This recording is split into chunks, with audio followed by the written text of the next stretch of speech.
আসসালামু আলাইকুম। এখন আমরা একটা ইঞ্জিনের কাছে আসছি, চকে সাইটে প্রজেক্টে। ইঞ্জিনে মোবিল খায়, গ্যাস হয়, সেই জন্য আমরা এটা খোলাইতেছি। এটা খোলানোর পরে দেখবো কী জন্য মোবিল খাইতেছে আর কী জন্য গ্যাস হইতেছে।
আমরা ইঞ্জিনটা খুলে দেখলাম, আসলে ইঞ্জিনের সমস্যা হলো আপনার লাইনারটা একটু খাই গেছে, আর রিং অবশ্যই অনেক খাই গেছে।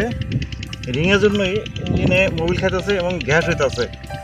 তা বোঝা যাচ্ছে যে ইঞ্জিনের রিং বদলাইলে ইঞ্জিনে মোবিল খাওয়া বন্ধ হয়ে যাব, তবে কিছুটা গ্যাস হতে পারে। তার কারণ হলাম যে ইঞ্জিনের লাইনারটা খাই গেছে একটু, এই লাইনারের জন্য গ্যাস হতে পারে, এই আর কি।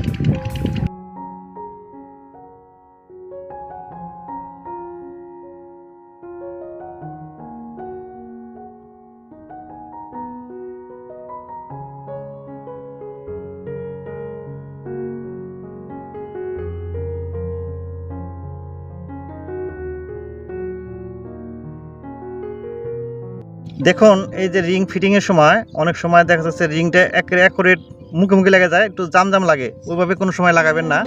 কারণ হলো যে ওইভাবে লাগালে ইঞ্জিন যখন স্টার্ট হয়, হিট হয়, এটা একটু ফুলে, এই রিংটা বা লাইনার পিস্টন সবই একটু ফুলে প্রথম। আর সেজন্য এটা যদি আপনি অ্যাকুরেট ফিটিং দেন, তাহলে এটা জাম হয়ে আপনার ওই লাইনারও খাই যাব, রিংও খাই যাব, ইঞ্জিনও একটু ধোঁয়া মারবো, ইঞ্জিন বইতে যেতে প্রথম স্টার্টের সময়। আর সেজন্য এই জায়গায় যদি আপনি অ্যাকচুয়াল পরিমাণ বা আর একটু বেশি গ্যাপ রাখুন, তাহলে আপনার ইঞ্জিনটা ফ্রি বাজে চলবো এবং পরবর্তীতে লাইনার পিস্টন রিং আর একটু বেশি দিন সার্ভিসিং দিব।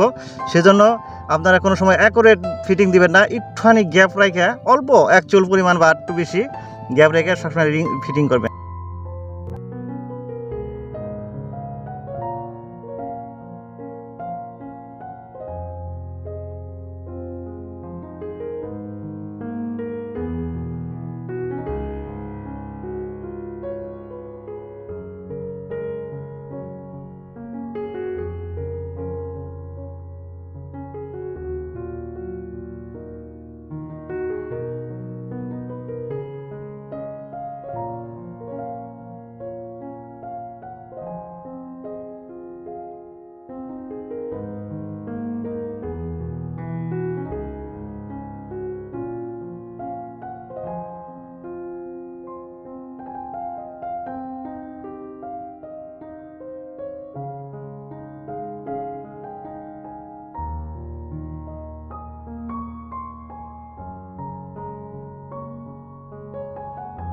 আপনারা রিং ফিটিংয়ের সময় খেয়াল রাখবেন, এই যে উপরে ইটা আছে দাগটা, এটা উপরে দিকে থাকবো, উপরে দিকে রেখে রিং সাজাবেন এইভাবে যে এই ওয়াইল রিংটার মাথা উপরে থাকবো এবং পরবর্তী যে দুইটা রিং আছে দুইটা রিং দুই সাইডে যে কোনো দুই সাইডে দিবেন অর্ধেক বাজে, আর মাঝখানে যে লাস্টে যে আপনার হাই টেম্পার রিংটা থাকবো ওটা উপরে দিবেন।